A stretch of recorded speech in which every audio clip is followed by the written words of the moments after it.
Bacán. Sí, Entonces, nosotros estuvimos hablando, ¿cierto?, de cómo los países se organizan, ¿cierto?, en sus respectivos estados, y hablábamos del caso de América y de Chile, ¿cierto?, que fue un proceso de guerra de independencia. Hoy día vamos a hablar sobre la organización de la República. Vamos a ver. Primero resumamos lo que vimos en las clases anteriores. Vimos los procesos, ¿cierto?, de independencia tanto en América como en Chile. Veíamos que de los antecedentes teníamos dos factores, ¿cierto?, internos y externos. Dentro de los externos tenemos la influencia intelectual de la Ilustración, la independencia de Estados Unidos como un ejemplo, ¿cierto?, a seguir, y además la Revolución Francesa. Veíamos también que tenemos antecedentes internos, entre ellos la crisis de la monarquía española, aspiraciones políticas y económicas de los criollos y la formación de una conciencia nacional. ¿Se acuerdan de eso, verdad? sí, Sí. profe. Bien, Sí, sí. súper. Entonces, dentro de las características que tienen estos procesos de independencia, tenemos características también comunes y características que son particulares. Las comunes, por ejemplo, empiezan con movimientos juntistas, ¿cierto? Una vez que el rey se va, ¿cierto?, que es depuesto por Napoleón Bonaparte, se forman estas juntas de gobierno con liderazgos criollos. ¿Se acuerdan que los criollos son los hijos de los españoles, pero que nacen en América? Hay un crecimiento gradual de la conciencia independentista y colaboración militar entre los países. También hay características particulares, ¿cierto?, que algunos países como Chile, Colombia, por ejemplo, tienen etapas dentro del proceso, que son la patria vieja, la reconquista, la patria nueva. Y regímenes políticos. En algunos casos se forman monarquías constitucionales, como el caso de México, y en otros casos, como en Chile, por ejemplo, tenemos el caso de la República. Cuando nos centramos en el caso de Chile, tenemos que la independencia de Chile, como les decía, tiene 3 etapas. Primero, la Patria Vieja, desde 1810 a 1814, en donde se forma la primera Junta de Gobierno, se crea el primer Congreso Nacional y está el gobierno, ¿cierto?, de José Miguel Carrera. Después tenemos la Reconquista, en donde el gobierno español, ¿cierto?, la corona española trata de, como bien lo dice la palabra, reconquistar sus colonias, ¿cierto? Y es una etapa de reacción realista para tomar el control nuevamente de sus colonias. Se persigue, ¿cierto?, a los patriotas, se les exilia, se les fusila, etc. Y hay gobiernos realistas, ¿cierto?, que, por ejemplo, los de Osorio y Marco del Pont. Esta etapa va desde 1814 a 1817. Y luego, ¿cierto?, con la batalla de Chacabuco, en 1817 a 1823, es la Patria Nueva, que está caracterizada por el gobierno de Bernardo Higgins, la consolidación real de la independencia, tenemos obras sociales, obras públicas y grandes diferencias entre la aristocracia y la iglesia. ¿Qué consecuencias trae este proceso de independencia? Trae la construcción de un Estado republicano, una gran crisis económica. Recuerden que estamos hablando acá de guerras de independencia. Y como ustedes saben, la guerra trae devastación.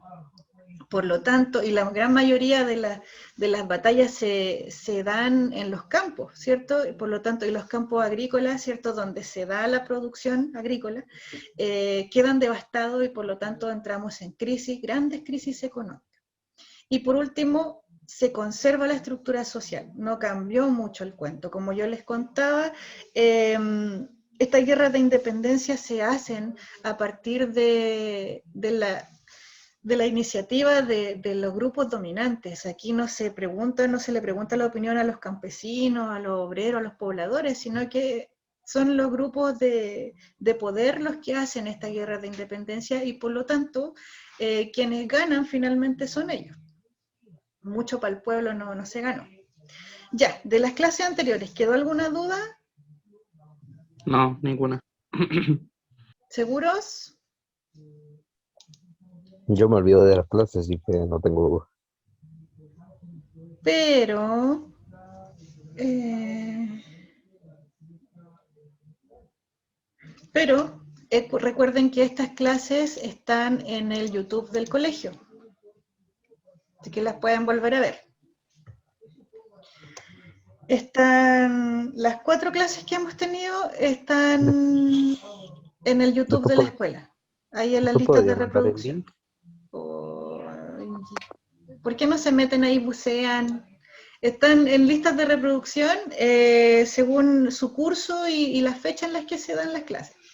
¿Ya? Pero igual voy No a sé cómo se tratar llama el de... canal. Centro Educativo San Nicolás. Ya. Ya. Entonces, hoy día, ¿qué es lo que vamos a aprender? Vamos a analizar, ¿cierto? Espérense, ¿alguien más? ¿Alguien me está hablando?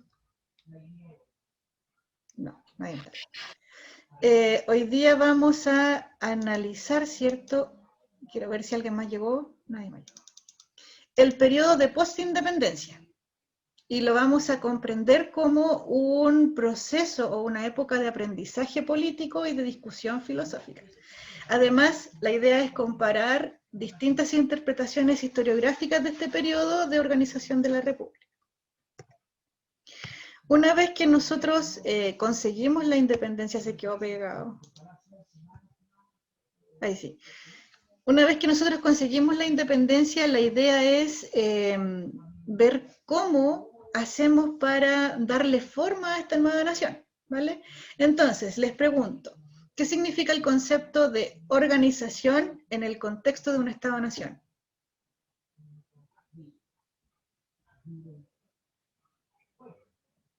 Ahora van ustedes, respondan la pregunta. ¿A qué me refiero con organización de un Estado? No sé, con ¿Qué organizan? ¿O con no, el, supongo? ¿Sí, po? con el Una gobierno. organización de personas que están en el estado, esta cosa. Ya, bien. Miren. Como les decía recién, yo les di la respuesta antes de darles la pregunta.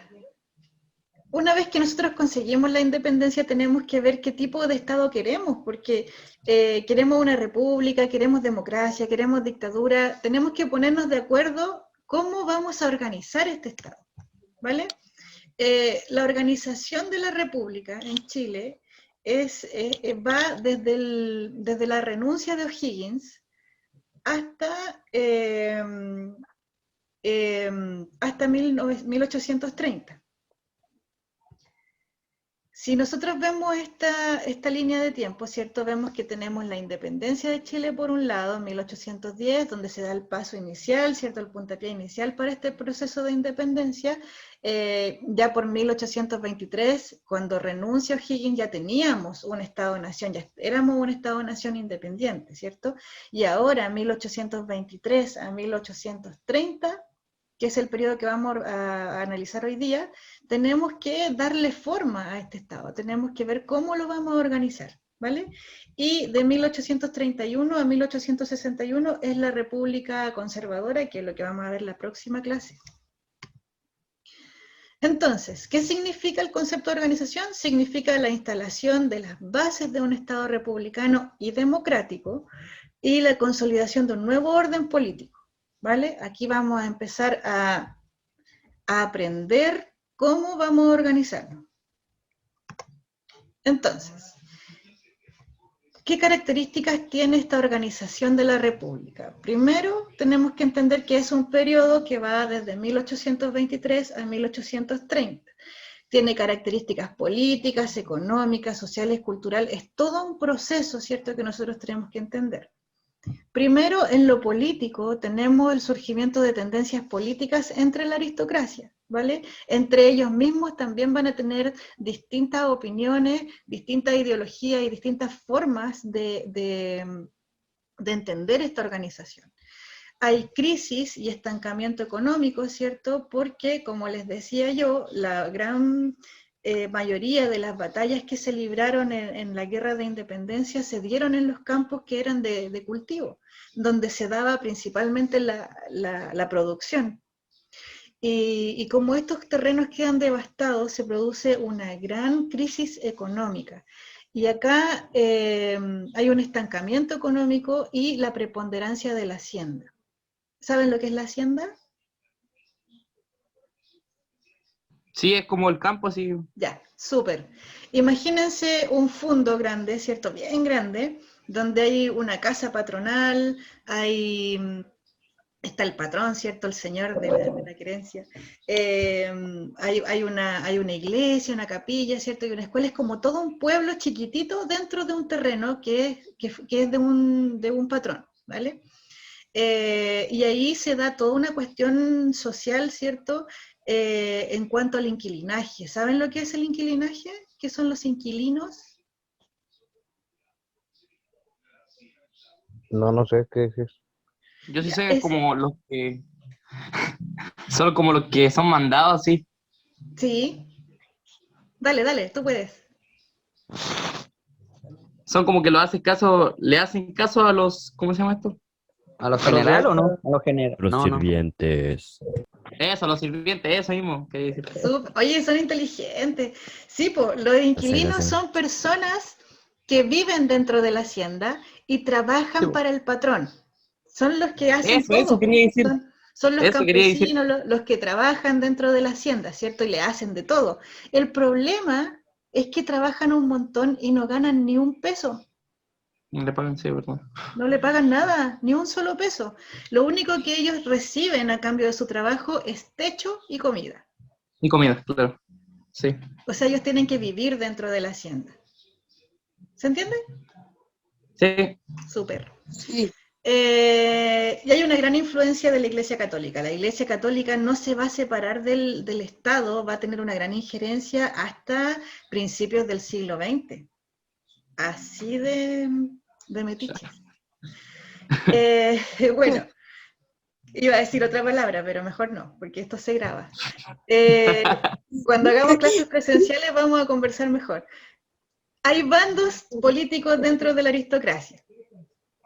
Están los conservadores, y ustedes pueden imaginar que por el nombre, ¿cierto? Conservador, son personas que son... Que conservan.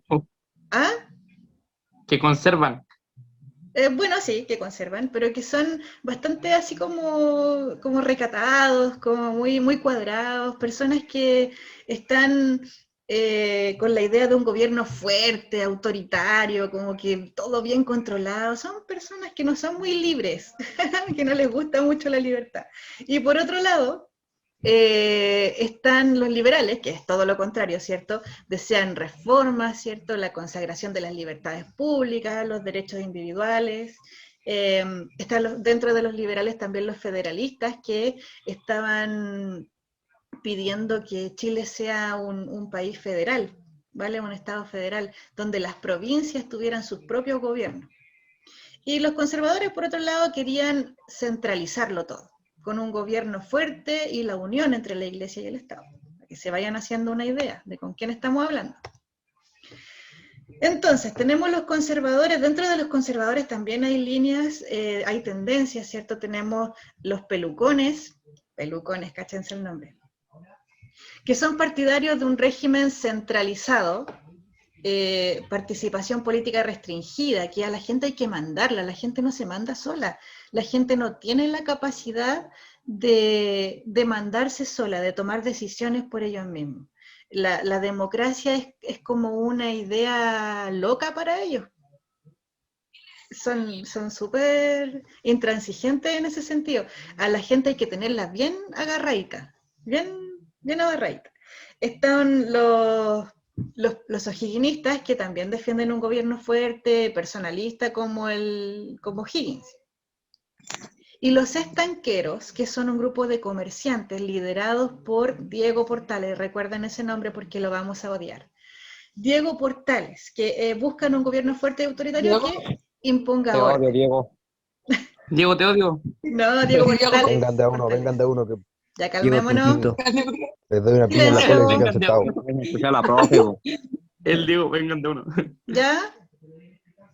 Y están por otro lado los liberales, en donde están los pipiolos, que desean reformas liberales y la consagración de las libertades públicas, los derechos individuales. Y los federalistas, como les comentaba recién, que proponen una organización federal en donde se descentraliza la administración y las provincias tienen más autonomía. Ahora, como les decía, este es un proceso de ensayo y error, ¿vale? Es un proceso de, por eso se llama el periodo de ensayos constitucionales. Vamos a ir viendo que dentro de este periodo de 1823 a 1830, siempre va a estar esta pugna, esta pelea entre los liberales y los conservadores, ¿vale? Todo el tiempo. Todo el tiempo van a querer imponer su opinión, dependiendo de cuánta mayoría tengan en los congresos. En 1823 se crea la Constitución de 1823, que se le denominó la Constitución moralista. ¿Qué se les viene a la cabeza cuando les digo moralista? ¿Algo correcto? El Diego con coso. El diablo. Moralista es de tendencia Yo conservadora. sé algo, tía. Dígame. Es una constitución política, ¿no? Y permanente. ¿Sí? Del Estado de Chile, ¿o no? Algo así, ¿o no? Sí. Ya. Gracias. De tendencia conservadora moralista, que lo que aspiran es a direccionar la acción o el comportamiento de las personas. De hecho, hay varios artículos en donde se dice que está, por ejemplo, está prohibido vagar por las calles, hablan de los mal entretenidos, por ejemplo, de las personas que se van a tomar la plata o que se van a jugar por ahí o que anden por la calle sin hacer nada. Las mujeres, por ejemplo, que tengan una mala vida, como les decían ahí. La idea de la Constitución es que las personas se porten bien. Esa era la idea. ¿Y después los pues, premiaban? ¿Ah? ¿Después los premiaban o qué cosa? ¿Qué pasó? No hay premio para el que se porte bien, si es su deber nomás, pues, pero sí hay sanción, Profe, hay ¿lo sanción para el que castigaban se o porte no? mal. ¿Ah? ¿Lo castigaban o no? Sí, pues, a los que se portan mal, pues, a los que hagan, o sea, perdón, que desconozcan la Constitución, sí, pues, habían penas ya sea multa o cárcel. Yo pensé Yo que pensé que era pena de muerte. No, todavía no. yo pensé que los Eh, premiaban a los que se portaban bien. Bueno, esta Constitución por supuesto que no funcionó, porque lógicamente nosotros lo que necesitamos de una Constitución es que nos dé derechos, ciertas libertades y deberes también, pero no que aspire a una ciudadanía ejemplar como lo que proponía, Juan Egaña, que es el autor de esta Constitución.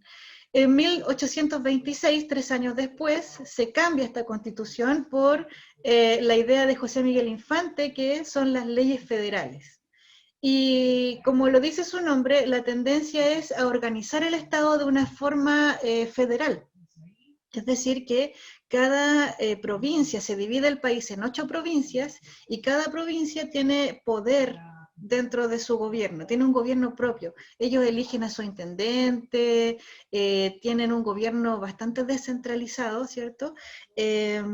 Pero sin embargo, esta idea que venía a imitar la idea de Estados Unidos, no funciona, porque no existe no es eficaz dentro de las provincias y además constituía un montón de plata, ¿cierto?, de gasto para el erario nacional. No funciona, ¿cierto? Y en 1828, José Joaquín Mora, que es liberal, ¿cierto? Uy, algo hice. Escribe, ¿cierto?, redacta la Constitución de 1828, que es la Constitución liberal. Tiene tendencia liberal, ¿cierto? Defiende derechos fundamentales, como por ejemplo el derecho a asociación, a reunión, la libertad de prensa, etc. Todo lo que ya hemos hablado sobre el liberalismo. y lo más importante es que reduce las facultades del Poder Ejecutivo. La idea de los liberales es que el poder, ¿cierto?, la soberanía reside en la nación, en el pueblo, en nosotros, y por lo tanto los representantes directos del pueblo vienen siendo los parlamentarios, no el presidente, ¿vale? Entonces, ellos dicen que quien debe tener el poder real es el Parlamento como representante directo del pueblo y no el presidente. Por lo tanto, al presidente se le van a quitar facultades. ¿Les gustará eso? ¿Que el presidente tenga un poquito menos de poder? ¿Les gustará eso a los conservadores? No. Sí. Sí, yo creo que sí. No, No, no, pues les cargó, No. fue como un gancho en la pera a los conservadores, fue como una patada en la guata para los conservadores. Los conservadores dicen que hay que tener un gobierno fuerte, que hay que mantener al pueblo tranquilo, ¿cierto? Y aquí vienen a hablarme de libertad, es como que no les cabe en la cabeza. Entonces, Quiere tener poder de todo. claro, esta pugna, esta lucha entre conservadores y liberales se ve mucho más intensa. Hay muchos intereses económicos detrás de un poder fuerte del Ejecutivo, hay un montón de problemas de diferencias económicas, diferencias políticas, diferencias ideológicas. Y todo eso al final revienta en 1829 en la Guerra Civil.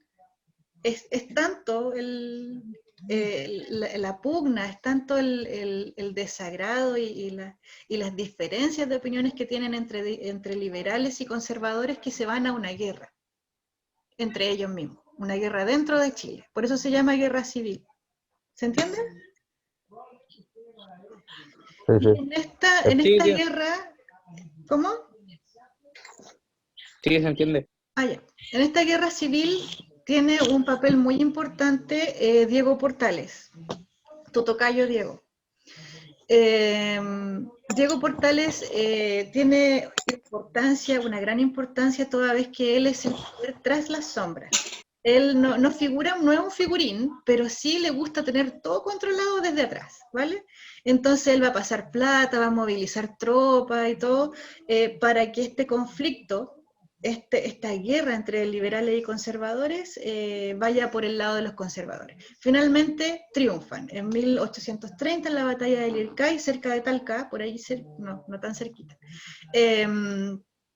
En la batalla del Lircay ganan los conservadores y se produce una nueva república, la República Conservadora, y que también le llaman la etapa portaliana, por Diego Portales. Pero eso vamos a hablar en la próxima clase. Ahora, ¿se entiende más o menos lo que quiero decir? Sí, profe. Más o menos, sí, más o menos. Sí, sí. Genial. Entonces, hay dos visiones de este periodo, de 1823 a 1830, este periodo de ensayos constitucionales. Hay una visión que habla sobre el aprendizaje político y otra completamente distinta que habla sobre una anarquía.